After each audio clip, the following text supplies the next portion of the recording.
নমস্কার বন্ধুরা, আপনার কি রেশন কার্ডে নাম ভুল আছে? এক্ষুনি ঠিক করে নিন, কারণ আয়ুষ্মান ভারত কার্ডের কেওয়াইসি করা শুরু হয়ে গেছে। আপনার যদি রেশন কার্ডে নাম ভুল থাকে তাহলে কিন্তু কেওয়াইসি হচ্ছে না।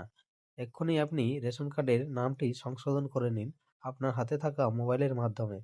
তো আপনি কিভাবে সংশোধন করবেন আপনার নামটি আমি এই ভিডিওর মাধ্যমে দেখিয়ে দিয়েছি।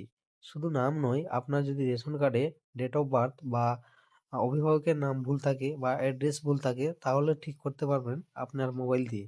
তো চলুন বন্ধুরা, কিভাবে আপনার রেশন কার্ডের ভুল সংশোধন করবে এই ভিডিওর মাধ্যমে আমি দেখিয়ে দিয়েছি। তো প্রথমে আপনাকে ক্রোম ব্রাউজারে যেতে হবে। ক্রোম ব্রাউজারে যাওয়ার পরে সার্চ বক্সে আপনাকে সার্চ করতে হবে রেশন কার্ড।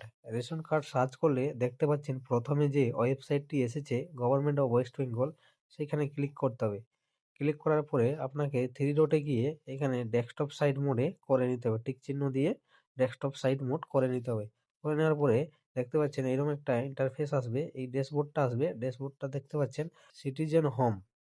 সিটিজেন হোমের নিচে self service for ration card, এইখানে ক্লিক করতে হবে। Self service for ration card, এখানে ক্লিক করতে হবে। এখানে ক্লিক করার পরে আপনাকে আরেকটা ড্যাশবোর্ডে নিয়ে আসবে। এখানে দেখতে পাচ্ছি একটু নিচের দিকে যাবে, এই রেকটিফাই আপডেট, এই রেকটিফাইড আপডেটই আপনাকে ক্লিক করতে হবে। এখানে ক্লিক করার পরে দেখতে পাচ্ছেন আরেকটা ইন্টারফেস চলে এসেছে। এখানে আপনাকে আপনার রেশন কার্ডের নম্বরটি লিখে দিতে হবে।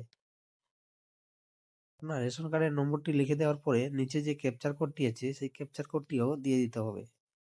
ক্যাপচার কোডটি দেওয়ার পরে আপনাকে এই সার্চ লেখা আছে, এখানে আপনাকে ক্লিক করতে হবে। ক্লিক করার পরে দেখতে পাচ্ছেন আপনার এখানে সমস্ত ডিটেলস এখানে শো করে দিয়েছে। আপনার নাম, জেন্ডার, ডেট অফ বার্থ এবং আধার কার্ডের লাস্ট 4টি সংখ্যা এবং কার্ডের স্ট্যাটাসও দেখিয়ে দিচ্ছে অ্যাক্টিভ আছে না অ্যাক্টিভ নয়। তো আপনি এরপরে কি করবেন, এখানে দেখতে পাচ্ছেন name, age, gender, guardian name, ঠিকানা। আপনি আপনার যেটি ভুল আছে সেটি আপনি এখানে কারেকশন করতে পারেন। যদি আপনার নাম ভুল থাকে তাহলে নামের জায়গায় টিক চিহ্ন দেবেন। বয়স ভুল থাকলে বয়সের জায়গায় টিক চিহ্ন দেবেন। জেন্ডার, জেন্ডারও অনেকের ভুল চলে আসে। তো এখানে যদি আপনার জেন্ডার ভুল থাকে তাহলে এখানে আপনি টিক চিহ্ন দেবেন। আর অভিভাবক যে নাম, অভিভাবকের নামে আপনি কিন্তু আপনার পিতার নাম দিতে পারেন, বা যারা বিবাহিত মহিলা ওনারা ওনার স্বামীর নামও এখানে দিতে পারবেন। এই নিচে যে টিক বক্সটি দেখতে পাচ্ছেন, এই টিক বক্সে টিক করবেন। আর একটা কথা বলে দিই, যদি আপনার আধার কার্ডে নম্বর না লিঙ্ক থাকে, মোবাইল নম্বর লিঙ্ক না থাকে, তাহলে কিন্তু এই কাজটি আপনি করতে পারবেন না।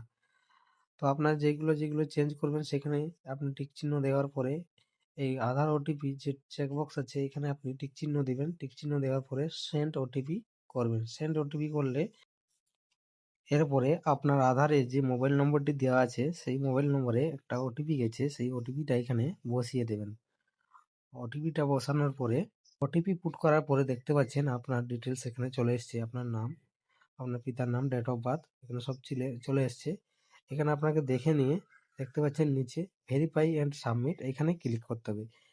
তারপরে আপনি এখানে দেখতে পাচ্ছেন আপনার যে ডিটেলসগুলো কারেকশান হয়ে আসছে, সেই নাম, ডেট অফ বার্থ এগুলো সব দেখাচ্ছে। তারপরে আপনি এখানে সব যদি ঠিক থাকে তাহলে এখানে আপনি কি এগিয়ে যেতে চান, এখানে লেখা আছে তার নিচে ইয়েস, এখানে এই ইয়েসে ক্লিক করতে হবে আপনাকে। ইয়েসে ক্লিক করলে ইয়েস অপশানে ক্লিক করার পরে দেখতে পাচ্ছেন আপনার এখানে আপনার তথ্য সফলভাবে আপডেট হয়েছে। তাহলে এইভাবে আপনারা আপনার মোবাইল থেকে রেশন কার্ডের নাম, ডেট অফ বার্থ, অভিভাবকের নাম বা অ্যাড্রেস এগুলো সব চেঞ্জ করতে পারবেন।